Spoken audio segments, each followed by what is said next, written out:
इच्छा, आशा, अपेक्षा, आकांक्षा, यही सब मानव समाज के चालक होते हैं। नहीं, यदि कोई आपसे पूछे कि आप कौन, तो आपका उत्तर क्या होगा? विचार कीजिए।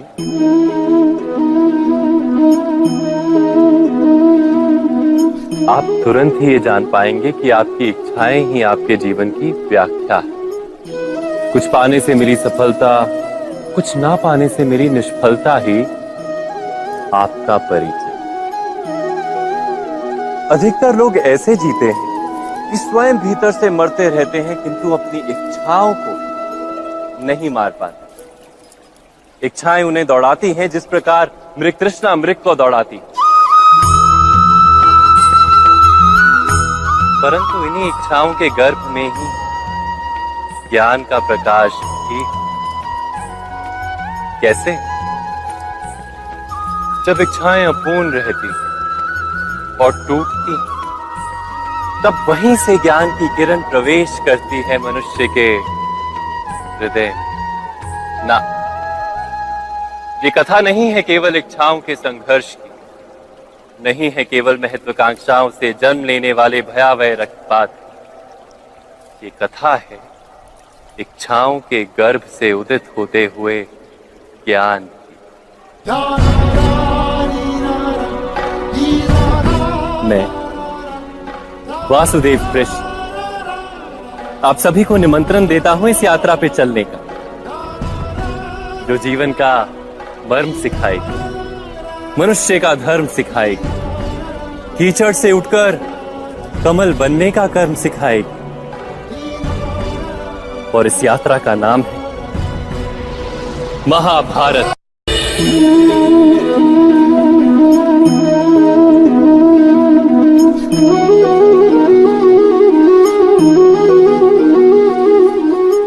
संतानों के भविष्य को सुख से भरने का प्रयत्न करना, यही हर माता पिता का प्रथम कर्तव्य होता है, जिन्हें आप इस संसार में लाएं और जिनके कर्मों से ये जगत आपका भी परिचय पाएगा भविष्य में। उनके भविष्य के सुख की योजना करने से अधिक महत्व और हो भी क्या सकता है। किंतु सुख और सुरक्षा, क्या ये मनुष्य के कर्म? जो माता पिता अपने संतानों के भविष्य की चिंता करते हैं, उनकी संतानों को कोई लाभ नहीं होता। किंतु जो माता पिता अपने संतानों के भविष्य की नहीं, उनके चरित्र का निर्माण करते हैं, उन संतानों की प्रशस्ति समस्त संसार करता है। स्वयं विचार कीजिए।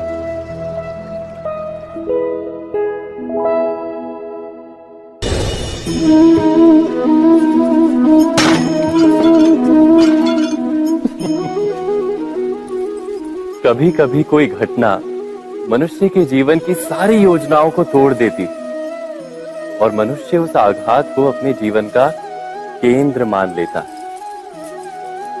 पर क्या भविष्य मनुष्य की योजनाओं के आधार पर निर्मित होते हैं? नहीं। जिस प्रकार किसी ऊंचे पर्वत पर सर्वप्रथम चढ़ने वाला उस पर्वत की तलाई में बैठकर जो योजना बनाता है, क्या वही योजना उसे उस पर्वत की चोटी तक पार कीजिए।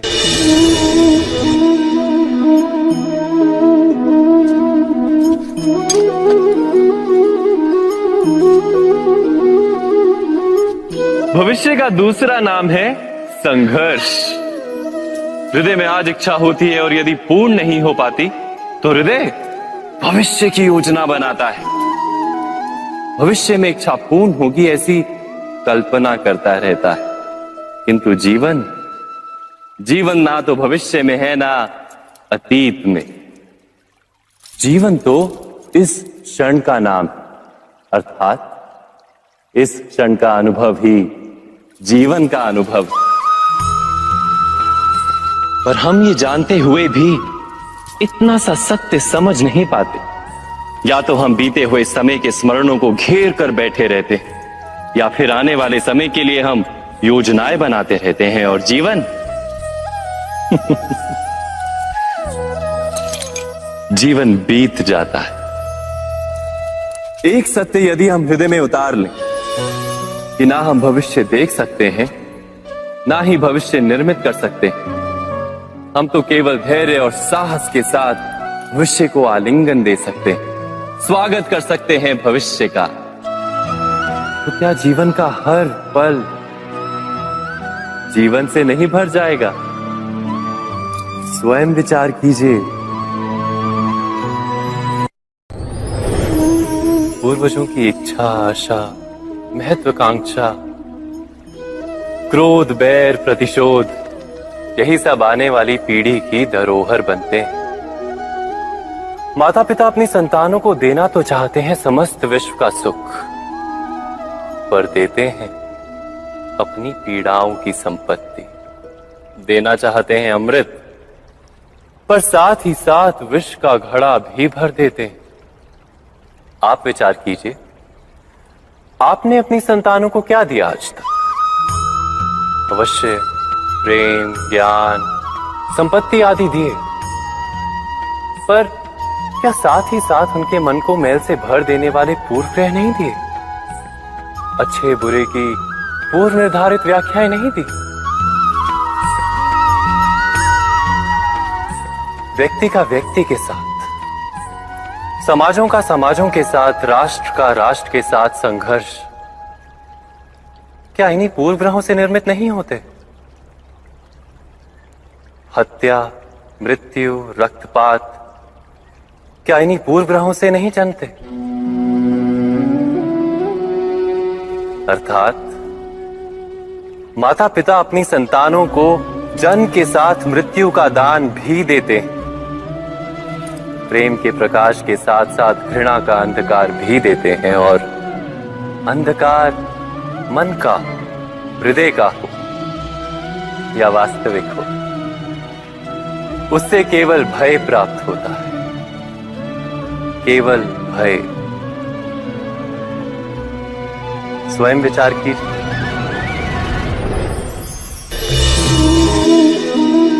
मनुष्य के हृदय में भय का साम्राज्य रहता है सदा।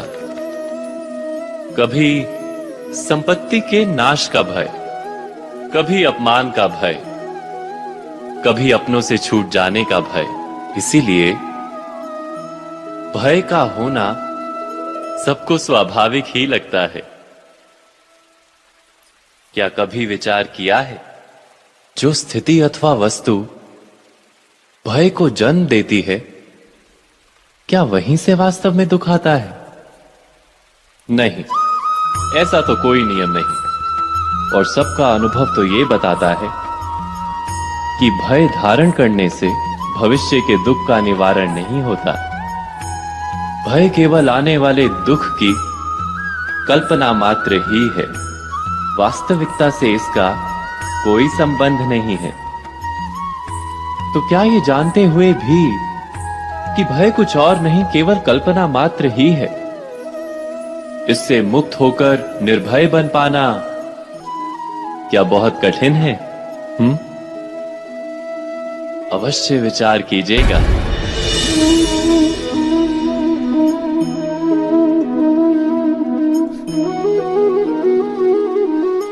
जगत में प्रत्येक व्यक्ति को किसी ना किसी प्रकार की निर्बलता अवश्य होती है। जैसे कोई बहुत तेजी से दौड़ नहीं पाता तो कोई अधिक भार नहीं उठा पाता, कोई असाध्य रोग से पीड़ित रहता है तो कोई पढ़े हुए पाठों को स्मरण में नहीं रख पाता। ऐसे अनेकों उदाहरण और भी हैं।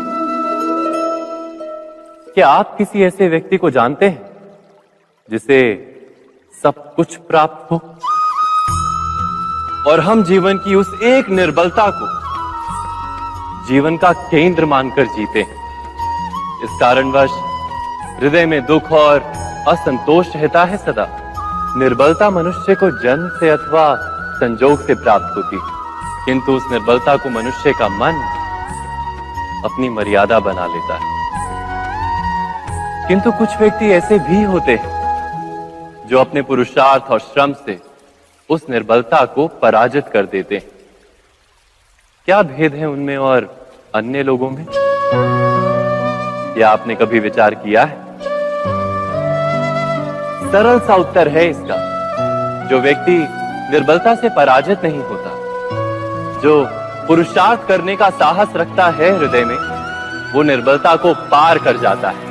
अर्थात निर्बलता अवश्य ईश्वर देता है, किंतु मर्यादा मनुष्य का मन ही निर्मित करता है। स्वयं विचार कीजिए।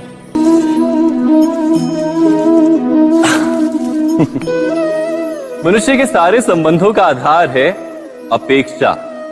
पति कैसा हो जो मेरा जीवन सुख और सुविधा से भर दे? पत्नी कैसी हो जो सदैव मेरे प्रति समर्पित रहे? संतान कैसी हो जो मेरी सेवा करे, मेरा आदेश माने?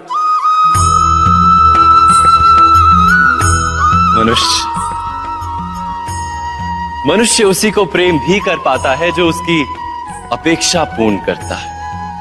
और अपेक्षा की तो नियति है भंग होना। कैसे? क्योंकि अपेक्षा मनुष्य के मस्तिष्क में जन्म लेती है। कोई अन्य व्यक्ति उसकी अपेक्षाओं के बारे में जान ही नहीं पाता। पूर्ण करने की प्रामाणिक इच्छा हो तब भी कोई मनुष्य किसी की अपेक्षाओं को पूर्ण नहीं कर पाता, और वहां से जन्म लेता है संघर्ष।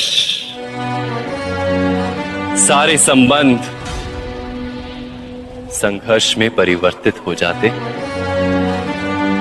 पर मनुष्य अपेक्षा को संबंध का आधार ना बनाए और स्वीकार करे केवल संबंध का आधार, तो क्या ये जीवन स्वयमेव सुख और शांति से नहीं भर जाएगा? स्वयं विचार कीजिएगा।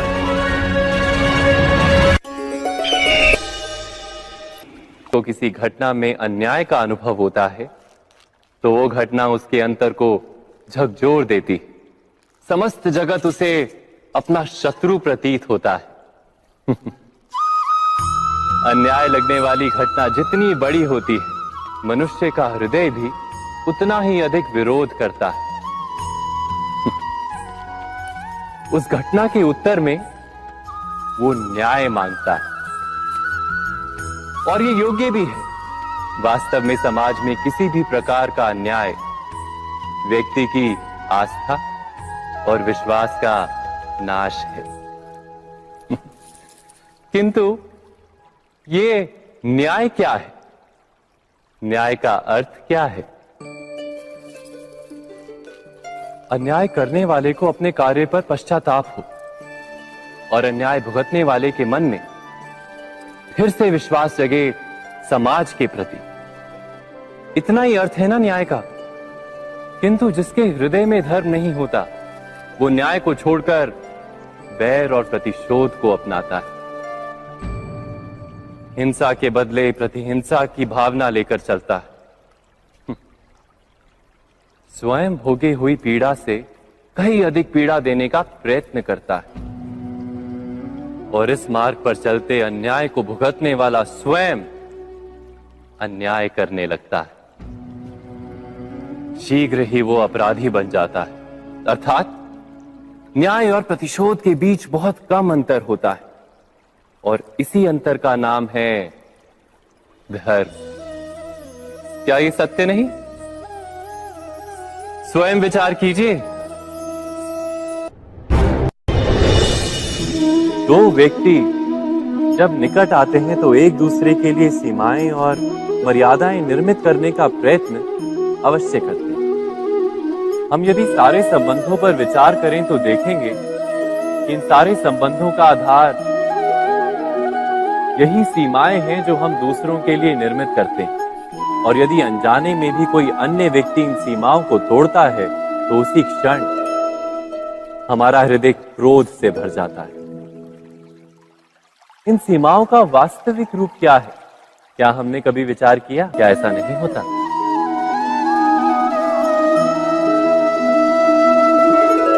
पर यदि एक दूसरे की स्वतंत्रता का सम्मान किया जाए तो किसी मर्यादाओं या सीमाओं की आवश्यकता ही नहीं होती।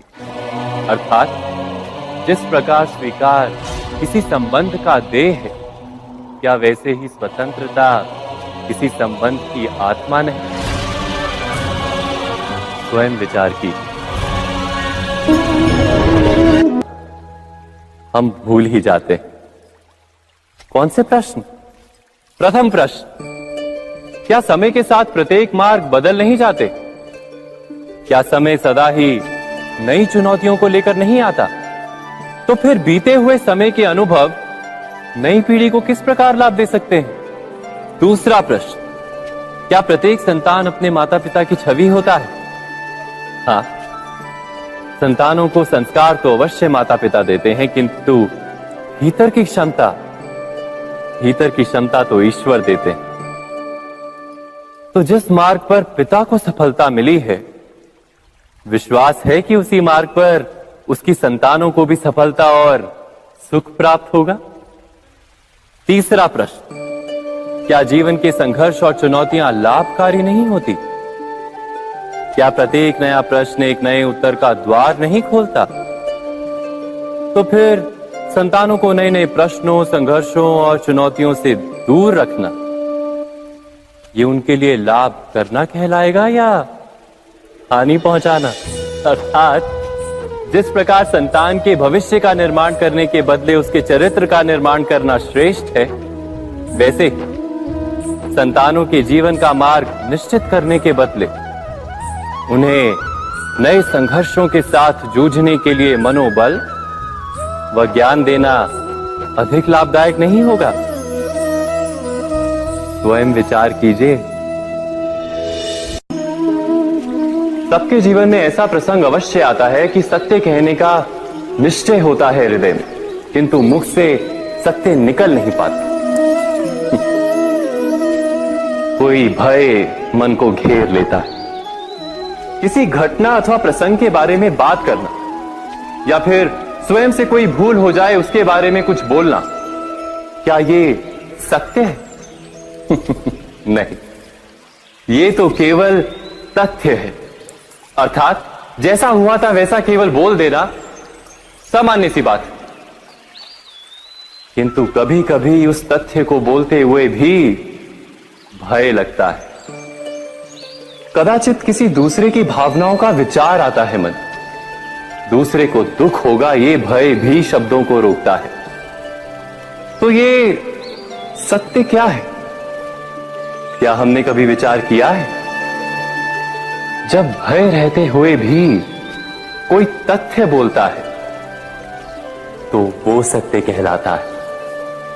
वास्तव में सत्य कुछ और नहीं, केवल निर्भयता का दूसरा नाम है। और निर्भय होने का कोई समय नहीं होता, क्योंकि निर्भयता आत्मा का स्वभाव है। अर्थात क्या प्रत्येक क्षण सत्य बोलने का क्षण नहीं होता?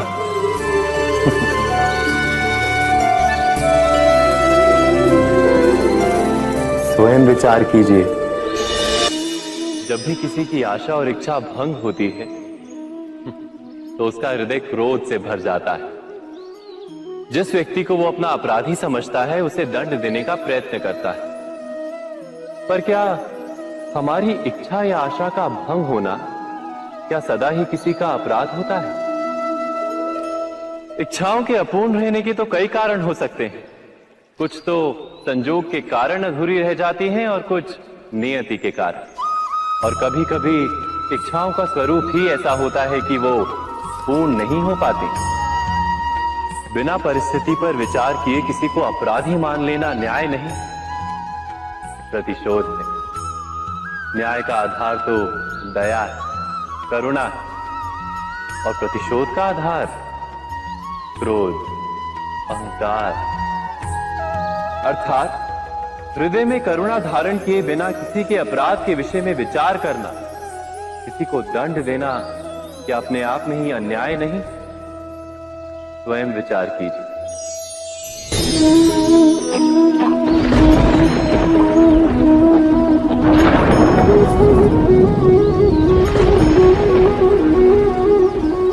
सपनों और पूर्वाभासों के आधार पर हम भविष्य के सुख दुख की कल्पना करते हैं।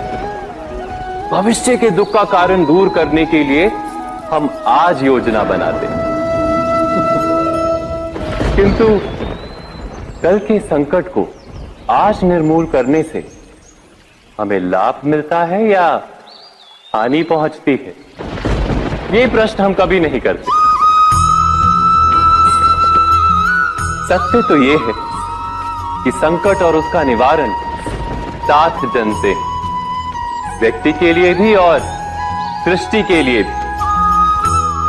नहीं, आप अपने भूतकाल का स्मरण कीजिए, इतिहास को देखिए, आप तुरंत ही ये जान पाएंगे कि जब जब संकट आता है तब तब उसका निवारण करने वाली शक्ति भी जन्म लेती। यही तो जगत का चलन है। वस्तुतः संकट ही शक्ति के जन्म का कारण है। प्रत्येक व्यक्ति जब संकट से निकलता है तो एक पद आगे बढ़ा होता है, अधिक चमकता है, आत्मविश्वास से अधिक भरा होता है, न केवल अपने लिए अपितु विश्व के लिए भी। क्या ये सत्य नहीं? वास्तव में संकट का जन्म है एक अवसर का जन्म, अपने आप को बदलने का, अपने विचारों को ऊंचाई पर करने का अवसर, अपनी आत्मा को बलवान और ज्ञान मंडित बनाने का अवसर। जो ये कर पाता है उसे कोई संकट नहीं होता, किंतु जो ये नहीं कर पाता वो तो स्वयं एक संकट है विश्व के लिए। विचार कीजिए।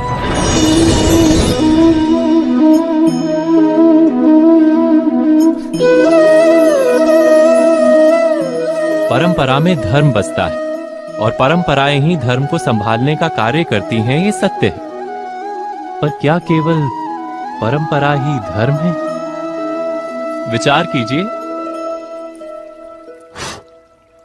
सत्य तो यह है कि जिस प्रकार पाषाण में शिल्प होता है, उसी प्रकार परंपरा में धर्म होता है। इस पत्थर में शिल्प है, ये पत्थर शिल्प नहीं। शिल्प को उजागर करने के लिए उसे तोड़ना पड़ता है, अनावश्यक भागों को दूर करना पड़ता है। ठीक उसी प्रकार परंपराओं में धर्म ढूंढना पड़ता है। जिस प्रकार इंद्र पूजा की परंपरा को तोड़कर गोवर्धन पूजा का धर्म ना ढूंढा जाता, तो यादवों को उनकी मुक्ति का मार्ग नहीं मिल पाता। अर्थात परंपरा को पूर्णता छोड़ देने वाला धर्म से वंचित रह जाता है और परंपरा का अंध अनुकरण करने वाला भी धर्म को प्राप्त नहीं कर पाता। कहते हैं हंस के पास नीर क्षीर विवेक होता है। दूध में मिले पानी को छोड़कर केवल दूध ही ग्रहण करता है। तो क्या सच्चा धर्म प्राप्त करने के लिए हृदय में ज्ञान से जन्मा विवेक आवश्यक है? और ऐसे विवेक के बिना जिसे धर्म मान भी लिया जाए, जो वास्तव में धर्म ना भी हो, ऐसा भी तो हो सकता है। स्वयं विचार कीजिएगा।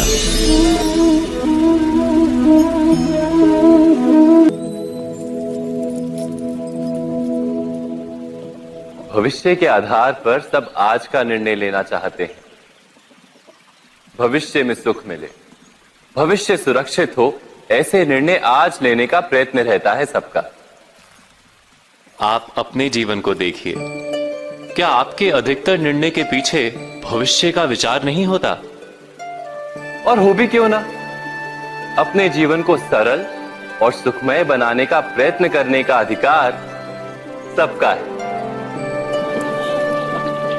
पर भविष्य तो कोई नहीं जानता, केवल कल्पना ही की जा सकती है।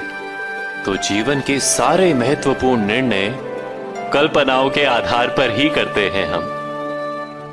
क्या निर्णय करने का कोई तीसरा मार्ग हो सकता है? विचार कीजिए। सारे सुखों का आधार धर्म है और वो धर्म मनुष्य के हृदय में बसता है। तो प्रत्येक निर्णय से पूर्व स्वयं अपने हृदय से ये प्रश्न अवश्य पूछ लेना कि ये निर्णय स्वार्थ से जन्मा है या धर्म से? क्या इतना पर्याप्त नहीं? भविष्य के बदले धर्म का विचार करने से क्या भविष्य अधिक सुखपूर्ण नहीं होगा? स्वयं विचार कीजिए। व्यक्ति को जब उसके अपराध का दंड मिलता है, तब कभी कभी उस न्याय को देखकर मन कचोटता है। प्रश्न उठता है हृदय में कि जब वो अपराध हुआ था, तब व्यक्ति भिन्न था। उसके पश्चात उसने इतने पश्चाताप किए, स्वयं में इतना परिवर्तन किया, फिर उसे दंड क्यों मिले? पर जहां आघात होता है, वहां प्रत्याघात भी होता है। जैसा कर्म वैसा फल। यदि किसी को प्रेम दोगे तो सुख प्राप्त होगा, यदि किसी की हत्या करोगे तो मृत्यु दंड मिलेगा। जैसा कार्य वैसा ही न्याय। तो फिर प्रायश्चित और पश्चाताप का कोई मूल्य नहीं है? अवश्य है मूल्य। प्रायश्चित और पश्चाताप मनुष्य की आत्मा को बलवान करता है। आने वाले दंड को स्वीकार करने के लिए मनुष्य को तैयार करता है। अर्थात बिना प्रायश्चित के दंड स्वीकार करने का कोई मूल्य है?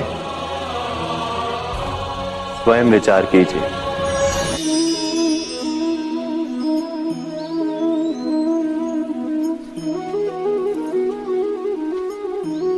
जब अपने किसी अच्छे कार्य के उत्तर में दुख प्राप्त होता है, अथवा किसी को उसके दुष्ट कार्य में सुख मिलता है, तो मन अवश्य ये विचार करता है कि अच्छा कार्य करने का, धर्म के मार्ग पर चलने का तात्पर्य क्या है। पर दुष्ट आत्मा को क्या प्राप्त होता है, ये भी देखिए। दुष्टता करने वाला हृदय सदा चंचल रहता है, अकुलाता रहता है। मन में सदा नए नए संघर्ष उत्पन्न होते हैं। अविश्वास उसे जीवन भर दौड़ाता है। क्या ये सुख? जबकि धर्म पे चलने वाले, अच्छा कार्य करने वाले, सच्चरित्र व्यक्ति का हृदय शांत रहता है। परिस्थितियां उसके जीवन के सुख में बाधा नहीं बनती।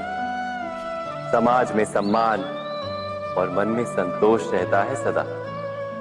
अर्थात अच्छा बर्ताव भविष्य में किसी सुख का मार्ग नहीं। अच्छा बर्ताव स्वयं सुख, अथवा बुरा बर्ताव भविष्य में किसी दुख का मार्ग नहीं। अधर्म उसी क्षण दुख उत्पन्न करता है। धर्म से सुख नहीं, धर्म स्वयं।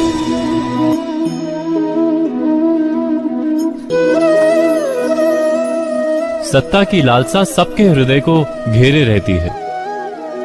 प्रत्येक व्यक्ति अपना एक राष्ट्र निर्मित करने का प्रयत्न अवश्य करता है। फिर वो राष्ट्र कुरु राष्ट्र की भांति बहुत बड़ा हो या फिर अपने परिवार तक सीमित हो, वो सत्ता प्राप्त करने का प्रयास किंतु क्या वास्तविक प्रभाव प्रेम, दया, करुणा और धर्म से निर्मित नहीं होता? जब भी मनुष्य कठोरता और अधर्म से सत्ता प्राप्त करने का प्रयत्न करता है, तब वो दूसरों के हृदय में विरोध अथवा विद्रोह को जन्म देता है। और परिणाम कुछ इस प्रकार। हां, कुछ समय के लिए वो स्वयं को प्रभावी और शक्तिशाली अवश्य पाता है, किंतु वो वास्तविक सत्ता नहीं। यही कारण है कि भृगु और वशिष्ठ जैसे ऋषियों की आज भी पूजा की जाती है, रावण और हिरण्यकश्यप की नहीं। इस पर तो आप विचार अवश्य करें। सत्य कहा ना?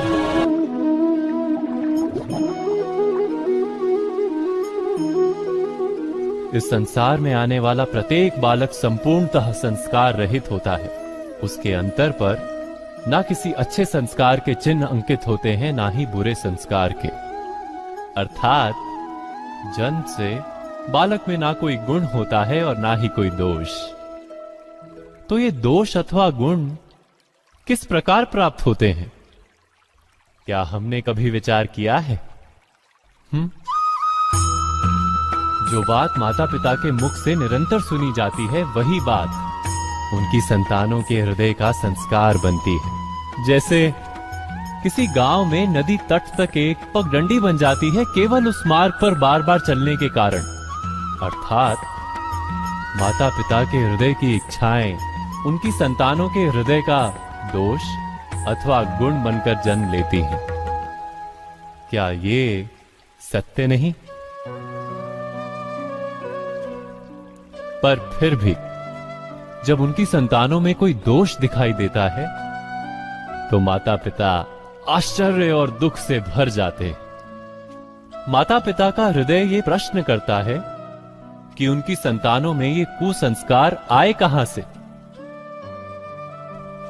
सत्य तो यही है कि माता पिता अपनी संतानों को अनजाने में ही कुसंस्कार के बीज दे देते हैं, जो उनके संतानों की हृदय भूमि पर कुसंस्कार का वृक्ष बनकर उगता है। अर्थात अपनी संतानों को सुसंस्कारी और धर्ममय बनाने की आशा रखने वाले प्रत्येक माता पिता को प्रथम अपने हृदय की इच्छाओं पर अंकुश रखना क्या अनिवार्य नहीं?